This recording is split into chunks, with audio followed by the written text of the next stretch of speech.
Hey, everybody. So, welcome to House Calls, the podcast. Today, we have the privilege of having a conversation with Delmar Ritchie, who just 2 months ago turned 90 years old. So, born in 1935 and is our favorite sports fan. Absolutely. Del, thanks for making the time. You are the number one sports fan, and not just Maryland, but just sports in general. So what an honor it is to be down here in the Ritchie Bar. And how many hats do you think are down here? I know how many. 2,116. 2,116 hats. What's the most recent addition, and what is the first one, the oldest? Oh, probably ATO hat, but those hats over there are the boys of Sherwood, and they're all just hung a couple weeks ago Oh, yeah. with the names on them. So, today we're talking sports. So, I like starting at the very, very beginning. So, what is your very first memories of sports? You playing sports, and then also your first memory of either college, professional, higher level sports.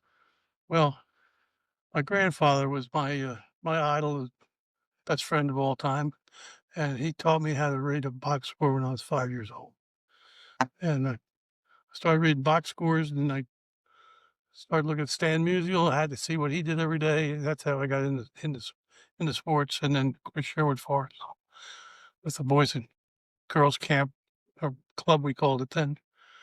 Uh, I learned everything: badminton, horseshoes, the whole gamut of sports here in Sherwood. And where did you grow up? Well, I never really grew up. I got older. I got older at Westfield, New Jersey, Okay. where I went to high school. We ended up going to high school, and then but every summer of my life we came here. right. And your grandfather's name is Buddy Overend. He was the director of athletics at Carnegie Tech, and he brought his family down to Sherwood Forest in 1923. On the advice of a friend, and they stayed for 3 years. They came down, and then they bought a house, got it. 107 Edge Hill.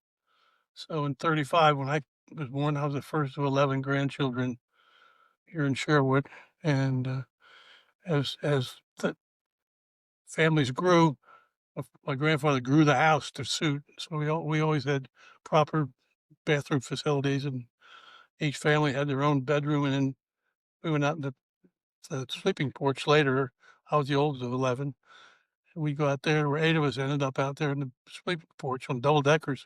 It was it was magic. That's the best. What Yeah. what sports do you remember your grandfather playing? Was it golf and tennis back then? Is that what adults Yeah. played? Yeah, golf. Well, he played golf. He was a golfer. Uh, But he actually started the first sports team at Carnegie Tech in 1905, a hockey team. He graduated in 1909. He was in the first graduating class. okay. So he started the first team there. Then in 23, they talked him into coming back out of the brick business and becoming the athletic director at Carnegie. And he was athletic director from 1923 until 1952. Holy cow.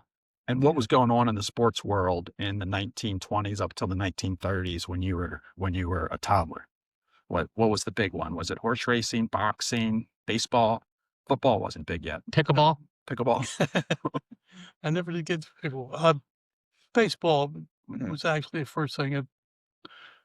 Like I said, the box score started me thinking about baseball, and then I followed Stan Musial. He's right over there, and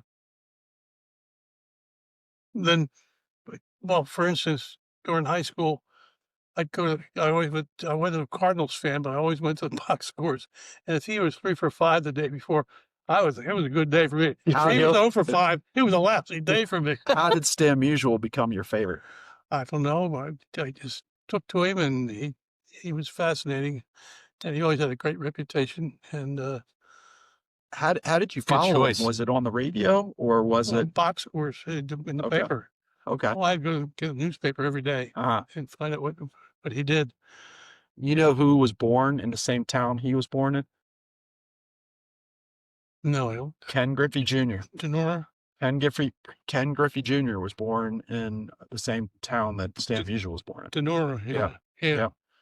So I think Ken Griffey Sr., I guess they must have had a minor league team, and Ken Griffey Sr. might have been playing for them or something. Yeah. So were you able to get on the radio to hear any of those games? Oh yeah, we listened to the radio. My mother was a Yankees fan, which is a bummer, because she thought Joe DiMaggio was the best thing ever happened. So your mom was a sports fan. Oh yeah, absolutely. She was, yeah. And she got that also from her father, which your grandfather. Yeah, my grandfather had a lot of influence on everybody sports-wise. Right. Yeah, he was something else. That's awesome. And then I got into the Philadelphia Phillies in 1950, the Whiz Kids, and that was my team for quite a while after that. And Robin Roberts and all those. Great names back then too. Well, I can still name the team. Can you? Yeah. Is that the first professional games you saw? First professional game, I think, probably was the Newark Bears. Okay. And then a couple of games at Yankee Stadium. Oh, wow. Who was playing for the Yankees back then? DiMaggio and Yogi Berra and all the great ones. Those guys, yeah. What a different time. I mean, that's, when you see the footage, the men wore suits going to the game. Yeah, they had hats. Hats, like proper hat. Yeah. That's And now what sports were you playing in high school and college? In high school, I was on the swim team. I was a diver and a swimmer, and then played on the golf team for 3 years. And then in college, it was all intramural sports. And then you were a softball player. Fast pitch softball. Always, yeah. I actually, when I was 9 years old, a married man got me out there and played second base a couple of games because they didn't have enough guys for the war. So to clarify, in Sherwood Forest, the community that you're from, the married men played the single men every single Sunday. Every Sunday for years and years, starting in the 20s. And batting averages were kept. There was a vote for MVP. There was the batting champion. And Dell was the fast pitch pitcher. And you started early because there were so many men who were fighting World War II. Started 9 years old. Yeah. Played a couple of games for them. And then when I was 15, I started playing for the single men. And 42 seasons later, I retired. Yeah. How old were you your last game? I don't know, I guess 65. Okay. Like good run. It was a one. Now, as you remember, who won more, the married men or the single men? I have the history of it, and I can't remember who won the most. So Dell provided us with stats, and I'm seeing the married men made a run from 1988 to 2000 where they won it all, and the singles won in 1994, and then I think they won in 2001. But then the single men got too busy playing lacrosse to show up, so now they only play on the 4th of July. They got too busy, couldn't get out of bed in the morning. They got soft. It was that next generation. They're all soft. So you played on the golf team. Were there a lot of people? Was golf popular in? Well, we had a 6-man team, of course, and played other high schools. I'll give you a odd story. I played golf that year as a kid, 5 years old, bare feet, and a 5-iron, a putter. Right. And then again, I played a lot of golf and club and all, and I knew how to play golf competitively. I get up there, and I'm a sophomore, 6-man team. Both teams are up there, and I'm the first one up at the tee. And I missed the ball. Hello. Whiffed? I had a whiff. Well, there's only one. It took foxhole to get into. So I took another swing at it, had an okay drive down. It was the first hole. And then we went down, and I hit the next ball into the cup, had a birdie with a whip, blew the guy out of the bag, but he wasn't worth a damn from it on. It's just the way you drew it up. That's amazing. That's amazing. So as you're getting into enjoying sports more and it's becoming a big part of your life, when did you start being like, I want to go to as many big events as possible? My grandfather gave me tickets to a U.S. Open in 1954. And then that kind of bit me that I'd like going to big events. Yeah. Was that the golf U.S. Open? Yeah. Okay. It Baltusrol. All right. And who won? Chick Evans, I think his name was. Wasn't the big name. Right. Who was your favorite golfer back then? Well, I guess Byron Nelson Uh-huh. was a name I knew from my grandfather because From Dallas, Texas. he knew him. Yeah. Yeah, and of course Sam Snead was always a favorite of everybody. Sure. Mm-hmm. So that's Sammy Snead. And later I saw them play, and then at the Masters I saw all Right. those guys. Yeah. So, all right. So you graduated from Carnegie Tech, Later. and then what did you do professionally before you got into following professional sports and Well, events? I went to work for the Poole and Kent Company. Mr. Poole and Mr. Kent both lived in Sherwood, mechanical contracting, and Mr. Kent hired me, and 50 years and 5 months later, I retired. So I was there a long time, and it was the office was up in Baltimore on 25th Street. I started going to Oriole games when the Orioles got to town. 54 they got here, right? Yeah. And so they were in town, so I started going to the Oriole games. Right. The Colts got into the act, and next thing, Joanne and I went to umpteen Colts games, and so it's always been a part of my life. So you're already a big baseball fan. The Orioles come in 54, moved from St. Louis. They're the St. Louis Browns. Was it a big deal? Like, was it something everybody noticed and everybody was talking about? Yeah. It felt like Baltimore was finally in the big leagues? Absolutely. And I dropped the Phillies and took up with the Orioles, and yeah, it was to me it was a big deal. Yeah. So let's stick with baseball. But real quick though, Okay. so you and I were talking earlier. We're in the bar, but you've been in this house since 1961. Correct. You worked for the same employer for 50 years. 50 years and 5 months. 50 years and 5 months, excuse me. Yeah. And so it tells me that you like to jump around and just try different things all the time. How hard was it for you to drop the Phillies and go to a new team? Well, the Phillies are kind of faded away. Okay. They weren't the whiz kids anymore. And it was exciting to have a team in your hometown. And Yeah. I took to that big time, and the Colts big time. That's great. And where did you meet Mrs. Ritchie in all this? Where did she come into this picture? I met her in college. She was a sophomore. I was a junior when I met her. That's a kind of a sports story. Well, it is kind of a sports story. She's a good sport, so I was an ATO fraternity, and we had to sorority come over once in a while for a mixer. And she was a Theta, came over for a mixer one Friday night. And I knew her name because she was prominent on campus, but I never met her. And around the ping pong table, they were playing Thumper. You remember that game? Yep. Okay, they're playing Thumper. So a one-handed girl's playing Thumper. She's got. I got to meet her, so I introduced myself. We danced. I called her the next day. The rest is history. Oh, I love that. Did you confirm that she loved sports before you asked her out on that date, or did that develop later? Because you guys have done so many of these things together. Oh yeah. Uh-huh. Well, she loves sports. Her dad was a sports fan, but not a Ritchie level. But yeah, she enjoyed sports from the beginning. Yeah. I just had this image of the scene from Diner when the quiz, Yes. about different things like that, make sure she knew. But that's great. What a great sidekick. That's always the fun only as thing well. she didn't go to was golf. She could care less about golf back then. So I went to all the golf things by myself. Okay. Well, not by myself, but with other people. Right. But she That was never on her went. scene. I took her one British Open one day. She wasn't too impressed. No. Just too slow paced, or like I would think the scenery would be Yeah. incredible.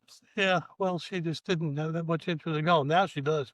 She watches on TV all the time now. Now, how many times have you been to the Masters? 34. 34 times. So for me, my favorite 3 sporting events are the Masters, Ryder Cup, and Army Navy football.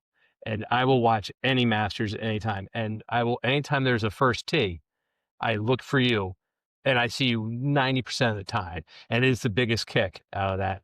How did you start going to the Masters, and how did you pick your spot? I was at a U.S. Open with a friend of mine from Utah named John Dillon, And John said, "Next year we're going to the Masters." I said, "Fat chance. Hey, you can't get a badge of that." Somehow we wheedled 2 badges. We went to the Masters, and it was 1986. Oh my goodness, Nicholas is. Jack Nicklaus, and he came back from 12 strokes. And that final day, I said, "I got to get back here. I got to." So you were on the grounds on the final day? Were you there for all 4 days of the Oh trip? yeah. Oh yeah. Okay, okay. Oh my I goodness. only missed 3 days and out of 140. Did you really? Yeah. That's amazing. And where were you sitting when he wins? I was up. I'm a little fat guy, so I couldn't see over him, but I was up You're on the 18th. You're Yeah. right around there. That is so. Ty, he was 46, 46. 46 years old. I've got it on a DVD, and I watch it once a year. I still don't believe he wins it. If I My- watch it, he can't win this if he does. His son was caddying for him. Yeah. And on 16, he hits it. The son goes, "Be the right club." And Jack is bending up, pick up the tee, and "Don't worry, it is." And he sticks it, and it was just magical the whole week. He was something. He was great. Who was your favorite one to watch in your years of watching them in person? Freddie Couples, I think. I'm with you. That's why I play a lot of Masters. So I'm playing the British Lives. I'm playing a lot of different tournaments, and I just always liked him. He seemed like a class act. Yep. And that swing hasn't changed. It is still buttery smooth and just Yeah. easy. I saw him at 12 when he went in the water, and I saw him over number 11 at the British Open. He it's par 3, and there's a bunker right in front of it. He hits it in a bunker. He gets one of these things. So he goes in there, he gets in that bunker, and he, boom, back right where it was after. So now he's 2. He's still in the bunker. Next one went in.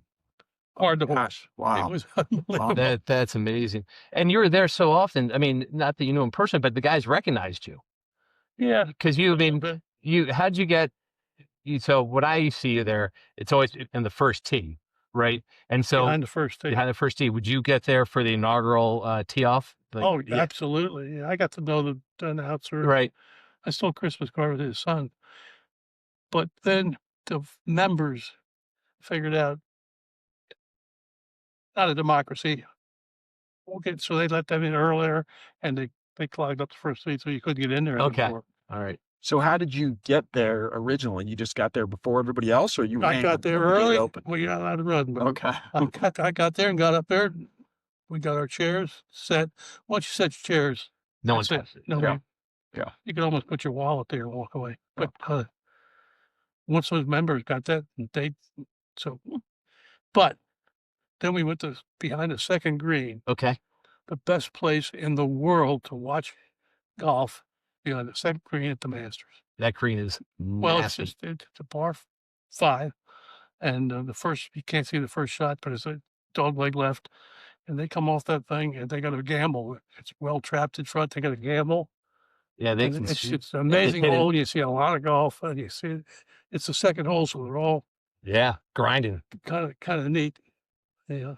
Just like Lennon and McCarthy, sometimes Matt and I have creative differences, and you are wearing an Orioles sweatshirt, not a Masters hat, not a Masters belt. So before Matt goes and turns us too much into golf, we're going to settle him down and go back to the Orioles because they have to be your lifelong favorite team. Would you say- Absolutely. Absolutely. What's your greatest moment as an Orioles fan? Oh, maybe when they picked off the 3 guys in a row, we were there for that game. Oh yeah, Martinez. Len Secada was catching, and Tippy Martinez was on the mound against Martinez. Toronto. Yeah. Yeah. That was kind of neat. So they, Boog Pals, saw a lot of great stuff. Well, Uh-huh. and Brooks Robinson, unbelievable, and he became a friend of mine, so that was kind of neat. How did you become friends with Brooks? I went to Oriole Dream Week in 1988. Okay. That's a picture. Yeah. Right there. Yeah. Oh yeah. And got to bat against him. You get to bat against him. Yeah, I was trying to hit between he and third base. I would double. I ended up striking out. How much has the game changed? From Well, you've seen it, the money's changing everything. right? Baseball, football, everything in the wrong direction, Yeah. in my opinion. Agreed. So that was back when they were playing more because they love baseball than the money involved. Right. I think Right. that's the biggest change. Where was your favorite place to sit in Old Memorial Stadium watching an Orioles game? Well, we had seats. Those seats right over there is the ones we sat in. Behind third base, Okay. section 8. Yeah. Did you go to the World Series? Yeah. Unfortunately, Right. not to Pittsburgh. So it's lose up there. Both one of game. them, the 72 and the 79. Was it 72? The Clemente ones, and then there was the 79. 79 was Kent Colby and Dave Parker, Willie Stargell. Yeah, we went out there. Yeah. But I went to a lot of the series games when they were in Baltimore. Yeah. I was at Game 7 of the 79 World Series and Game 1, I believe. Yeah. So it's your Were you at any of those games? 7, I think. Okay. And then 83, they came back and beat the Phillies. Yeah. Yeah. That gentleman right there. Cal Ripken's second year in the league. Yep. He was MVP that year. That's right. Yeah, man, Now- you saw some great ones. Yeah. You know, especially with those seats. I mean, we're looking at the shortstop, Brooks and Cal. That's pretty good. Now, how about the Baltimore Colts? What did they mean to the city? Oh, this place was Baltimore was just the Colts were it Right. more than the Orioles. Yeah. Pretty much. And place would go crazy. We went to every game, and Paul and Ken had seats, and then I got our own seats, and it was always fun. Joanne really loved the Colts games. Yeah.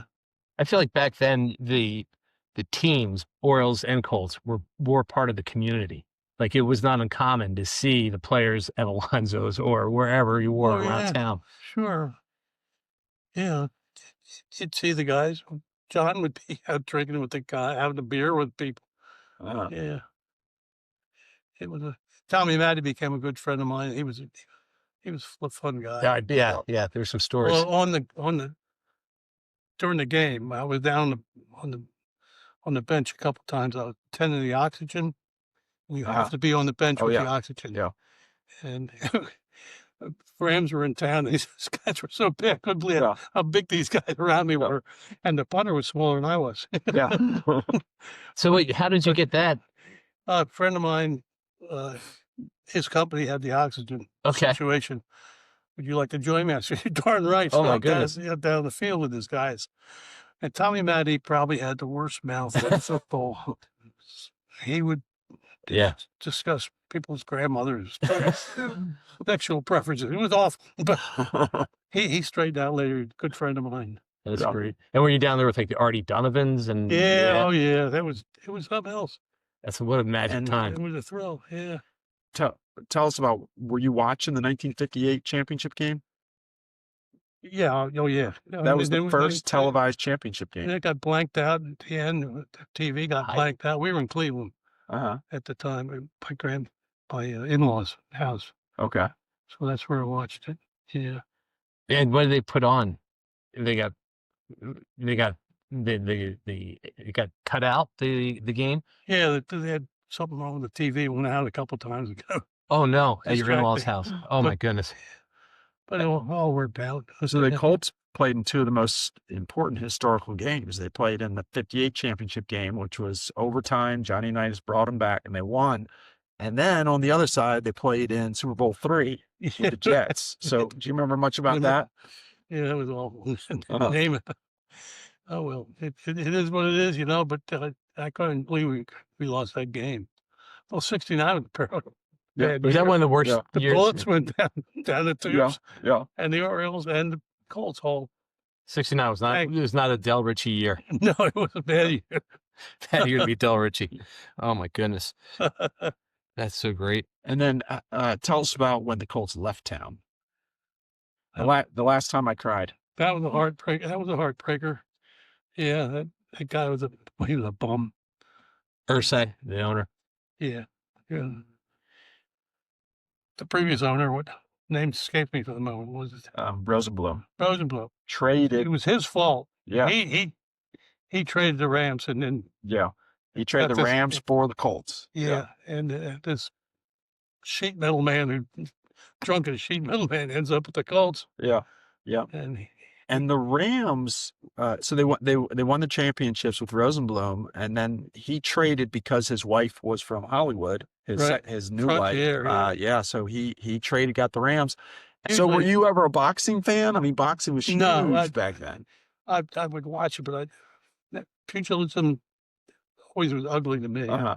Too And violent. the pro wrestling was a joke. I like college wrestling now. I watch that on TV, but this wrestling maniac going now, Yeah. I don't understand it. Yeah.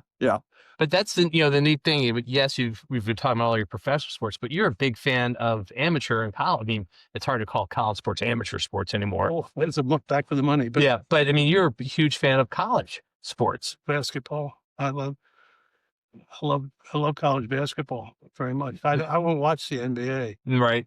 Yeah. Oh, if Curry's playing, I'll watch, but he's the only one I'll watch. Who's your favorite college basketball players? College teams or Players. Or teams. Yeah, or moments. oh well, University of Maryland was always a lot of fun. Uh-huh. Lefty was a character. Yeah. Yeah. And we went to all the ACC championships. Uh-huh. We always went down to Carolina, wherever it would be, Greensboro, or wherever we went to those every year. Okay. And we had the first, when they got the new stadium or new arena, well, Ken did the mechanical on that. I got real good season tickets there. Okay. I had those, and then I can't, I'm not mobile anymore, so we gave those up. Uh-huh. Yeah. I missed the days where Maryland was in the ACC, where they were playing Duke and Carolina and Virginia and Georgia Tech. That was an interesting switch. I was involved a little bit with the president of University of Maryland through Mr. Kent, and I swung to a high school basketball game. I said, "Tell me about this Big Ten thing that it was like the second year." He said, "Dell, academically, it was a thing to do. Yeah. We aligned so much better with them, with the Big Ten schools, than we did with the ACC schools academically." Uh-huh. And we'll get beat around in the sports. We'll probably get beat around, but it was a thing to do for the school as overall, not just sports. Yeah. It's interesting to see these teams coming into Big Ten teams, but they're beating up on us. Terrible most of Yeah. the It's time. not fun. Well, basketball, where Maryland's competing, it's mostly Well, football that they're just not Yeah, there yet. I'm still a fan of the football. I love the coach. I think he's coaching for the right reasons, because he wants to see those guys leave a better man than they came in. Yeah. He's got good credentials. But you also like Navy. I mean, I know you're Well, we're Navy. Yeah. Mhm. Joanne and I have only missed 1 or 2 games, home games, since the stadium opened. Yeah. 220 some games straight. That's amazing. Did you see Roger Staubach play for Navy? Oh, sure. Uh-huh. Yeah. Roger, he's a special guy. He's right there There's his picture with Kyle. with Kyle. Yeah. Yeah. Yeah. Oh, he was Kyle's hero. Yeah. Absolutely. Bar none, he was his hero. I met him a few times. An interesting guy. Uh, Nice person. Isn't there a story that he used to play football with the kids in this community? I saw that in some notes you had. I don't remember that. Okay, Yeah. because I've been telling people for 20 years that you told me that he'd been playing football. This with is, I kids. mean, thank goodness. Thank you. Finally. It may have been because he was throwing the football with Kyle. Oh yeah, That's yeah. probably how that That's the kid. That's how the that- kid it was. that came Yeah. about. Oh, my Roger, goodness. Roger's quite a guy, Uh-huh. and But- he got the medal of discovery. Is it called? Honor. The one that Most spread the improved. kids out. No, over the White House, they give out Yeah, the medals once a Medal year. of Honor, right? Babe American Ruth. freedom. But yeah, Babe Ruth was being inducted. Now I'm good friends with the Ruth family, and they invited me to be there with them. So there, and of course Roger got that same year.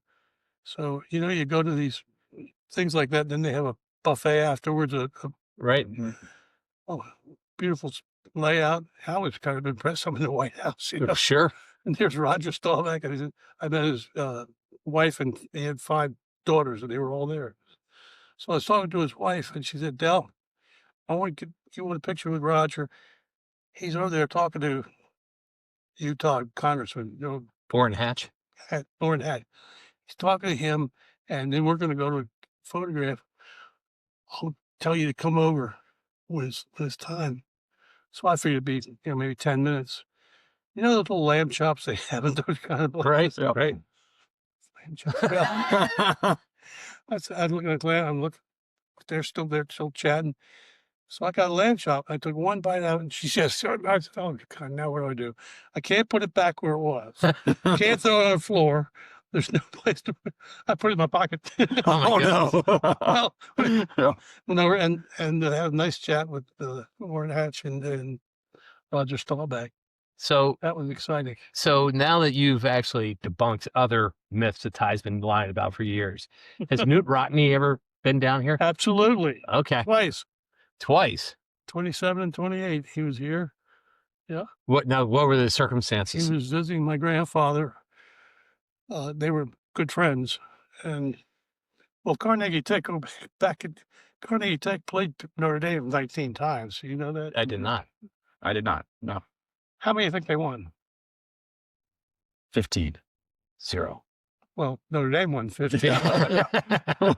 Carnegie Tech won 4. Doesn't sound like a big deal. That's a big deal. They beat them in 1926 and 28 when Notre Dame was Yeah. the big deal. And if you take the records of the Naval Academy and Army against Notre Dame and compare it to the record that Carnegie Tech had against them, Carnegie Tech's superior Wow. Yeah. in percentage. Yeah. Wow. So put that in your pipe. Yeah, there you go. And one of the great So- things about Roger Staubach, which is so different than now, is that he sat out for 5 years. He had his naval commitment for 5 years, served in Vietnam Yeah. before his pro career, which is very different than these days. And he was a good baseball player. Uh-huh. That's why I Yeah. played baseball for Navy. So we were at the White House thing, and we were leaving, and he had checked his coat. So he was getting his coat, and I was walking by, and I stopped and said, "Roger, I also saw you play baseball. Did you play center field or right field?" He said, "I played both." So I felt good about that. And now he knows that I did see him play. Right. once. Yeah. I thought- That Yeah. validated it. He's a good guy. You dropped a little bit about the Ruth family. You were involved with the Babe Ruth Museum, right? I some was point? 34 years on the board at the Babe Ruth Museum Okay. and got to know the Ruth family. Yeah. And are they still around in Baltimore? No, the family wasn't in Baltimore. Okay. And Julia Stevens was his daughter, one of 2 daughters, and got to know her very well. She lived to be 103 years old, 104. And went to her 100th birthday up in New Hampshire. That was really, really neat. Okay.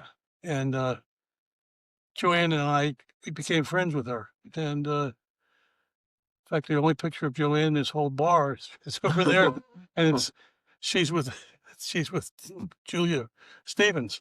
Uh-huh. I talked to her son Tom, and I are good friends. Mm-mm. But he comes up to go to the museum once in a while, and his son, Babe Ruth's great grandson, stayed at the house here overnight a couple times. Wow. So yeah, we're friends. Were any of his descendants athletes? No, not Not to that level. Not at any rate. No. Yeah. She was a neat lady, and she was really sharp. She was 102. She lived out in Nevada with Tom, and I would call once in a while. I called out. I said, "Tom, she there? Right here, Del." Hands her the phone. "Hi, Del. How's Joanne? 102 years old. Yeah. She comes up with that one." Yeah. Wow. Yeah. So, Del, we've talked about it, right? You've had season tickets to everything locally. You've had them Orioles, Colts, Ravens, Maryland, Navy, Right. Bayhawks, lacrosse. I mean, Yeah. you've had them all. You've had it everything. Why? And what gets you going about being in attendance at all these events? I don't know. I've never had any cocaine, but well, apparently it's kind of it's addictive. Apparently. But so that's a hot take from this is that you've never done cocaine. Are you No, I've never smelled marijuana. really? Of course, I don't go to concerts. Yeah. concerts are to me an enigma. Why would you go to a concert and you can watch somebody sing on TV without all that Yeah. and spend $50 to go get crushed? Doesn't Well, make any sense to me. but I guess my point was you get to go to all these events, and yes, you love the events, but it's the community and it's the sharing of those events that you like. I mean, the people you go with and the Oh, yeah. relationships that you developed. I mean, Well, all my family, each one of them, grandsons and all, my children have been to the Masters with me one time or another. right. Yeah, I'd like to share it. Yeah. Do you have the ability to enjoy it, win or lose? You know, some people, if the Ravens lose, it ruins their whole day or their whole off season. Are you able to stay steady? You can't. Every game, somebody's going to lose, and hopefully you win more than you lose, but you're going to lose games. So that's, yeah. When the Ravens lose, it doesn't get me all down or anything. Yeah. But when the married softball players lost, did that get you down? Well, they're throwing 9 innings. Yeah. Yeah, I threw that ball up there about 20,000 times off that mound. That's right. Was sports a way that you had a relationship with your kids? Did you guys bond over it some? Yeah. And we played tennis, and they still remember. I say, should have had that one. Yeah. Monica, they all went through clubs, so they played everything. And now they're playing pickleball and all these things I never got to play. And Yeah. Yeah. they're still at it. They played pickleball yesterday. And now you have some great grandkids who are probably going to start playing sports soon. Yeah. Yeah. Great grandchildren, 6 of them. Oh, wow. Tell us about the Keepers of the Green. And what is that? Well, the Keepers of Green is a golf-oriented thing that started over in England by a Scotsman. And its charitable thing is giving wheelchairs to unfortunates. And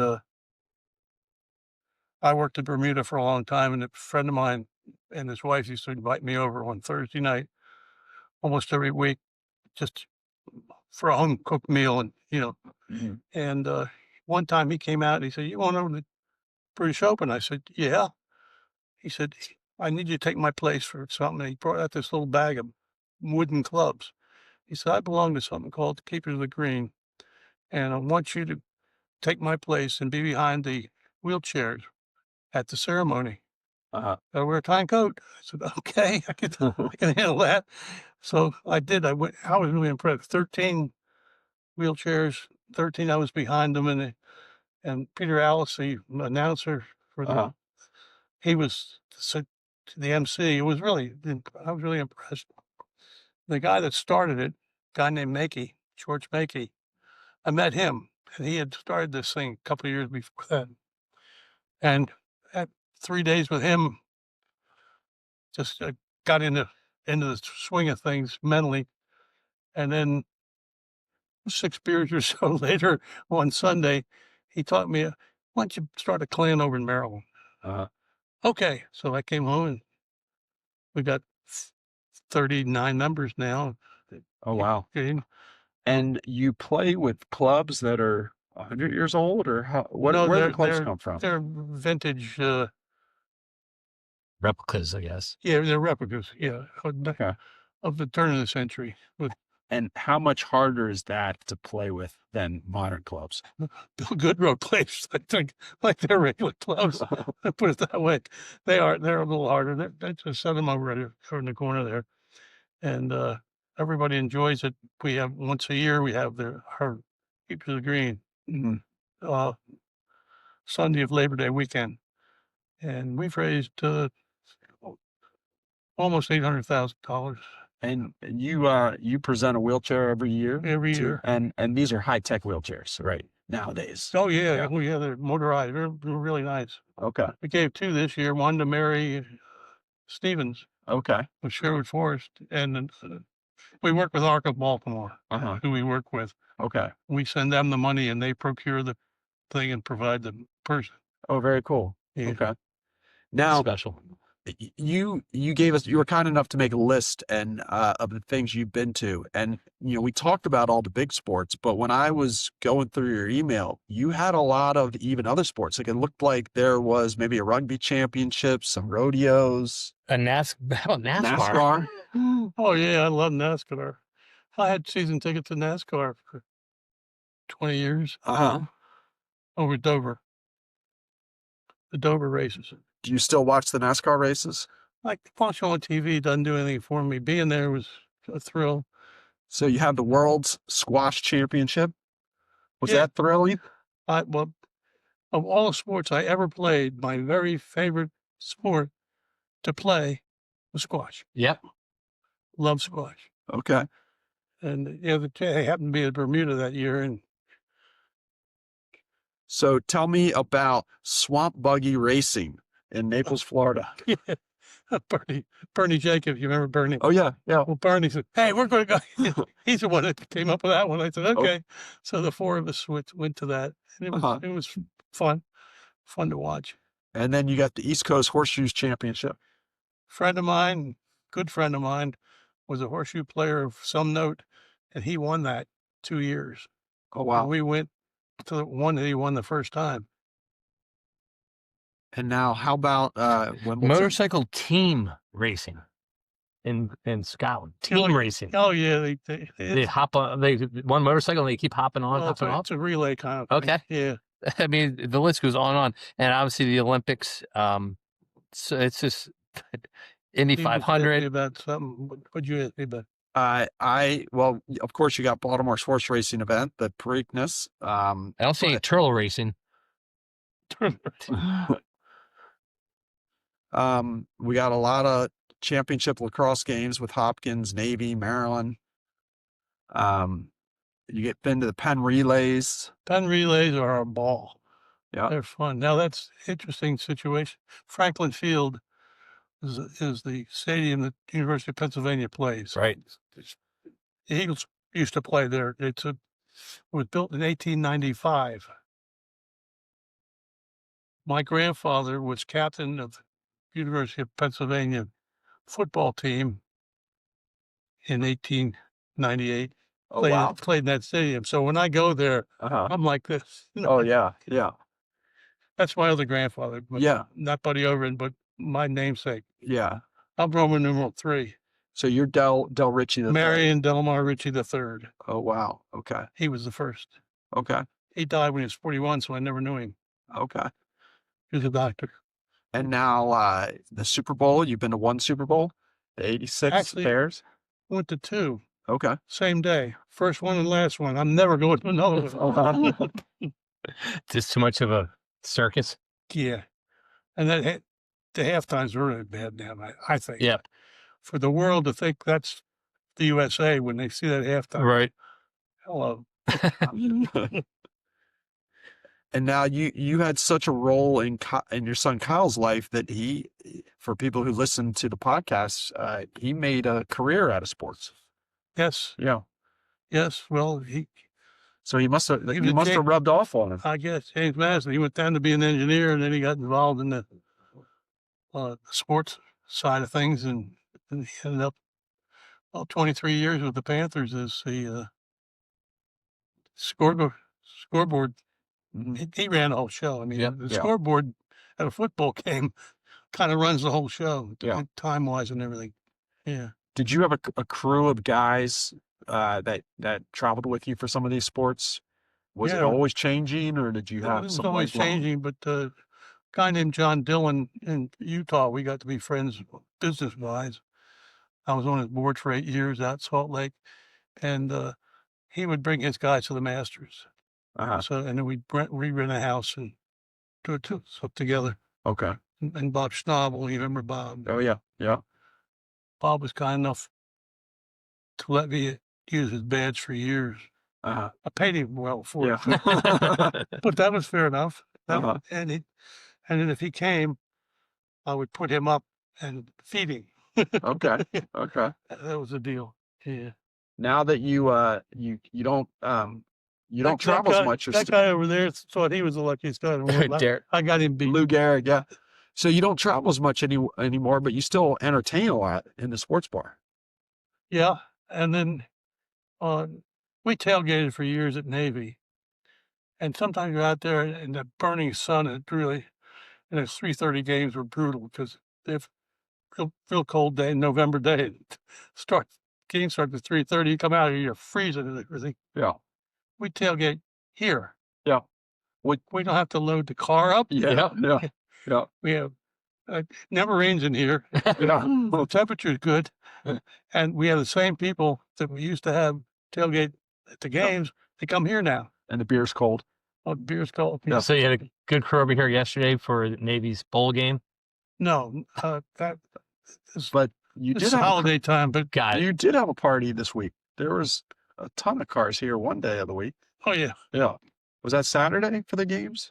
I don't remember. The college football playoffs. Oh, we had Yeah. 27 people here for dinner New Year's Day. Yeah, you're still going. Yeah. Well, that was family. This is all That was family. Yeah. What about betting? Did you ever get into betting? No, Kids are getting into betting now, and I think you're an example that you can love sports and you can enjoy them without putting your money down.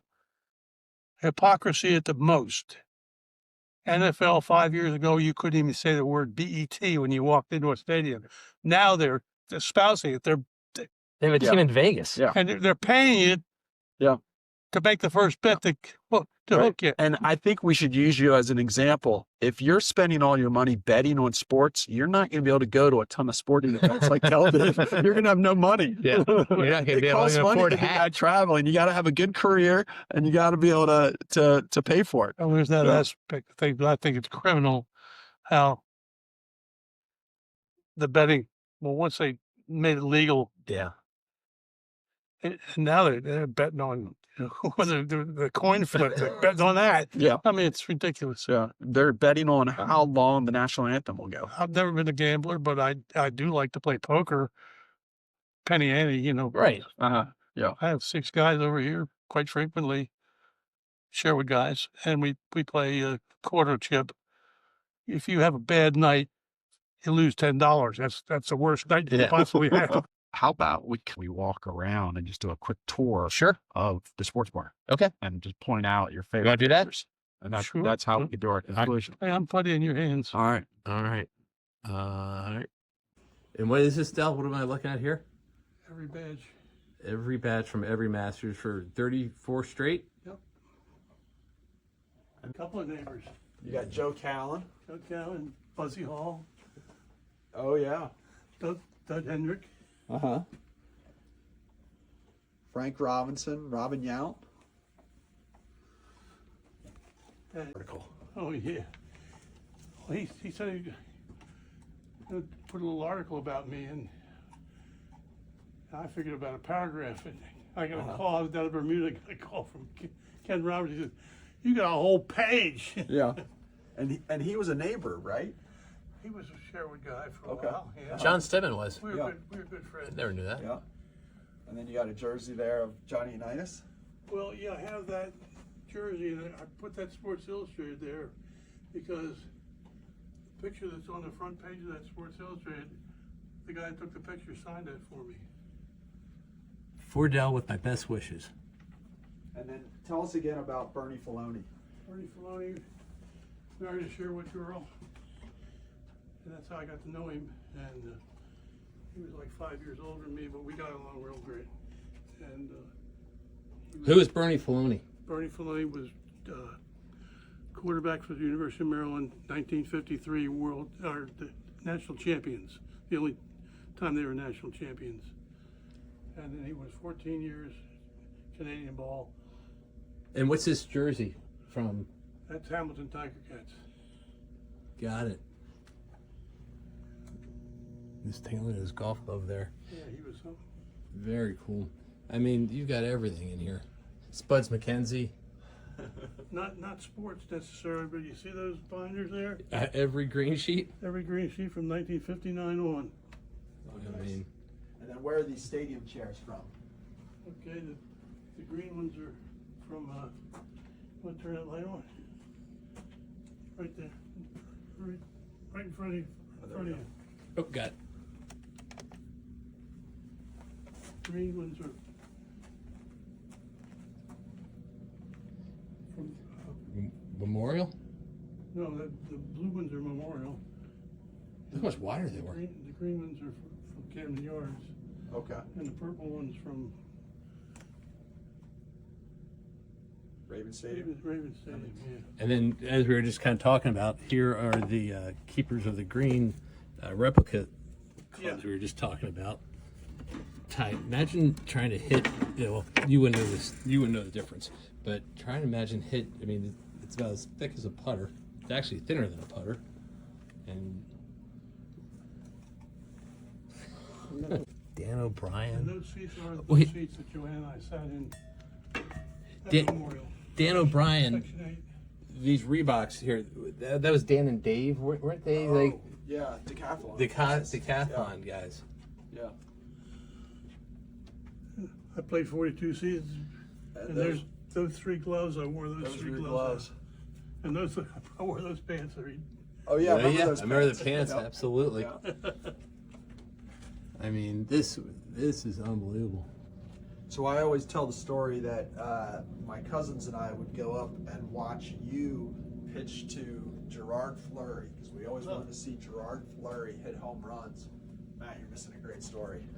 It's one of yours, Tom. I'm sure we've heard it. We wanted to see Gerard Fleury hit home runs, and we used to say that Gerard Fleury was built like J.J. Watt. He was 6'4", 235, and he'd be in the batter's box going against you. And now he's only like 5'10", 180. I don't know what happened to him. I don't know what happened to him. It's a miracle. He's shrunk. Yeah. This has been great.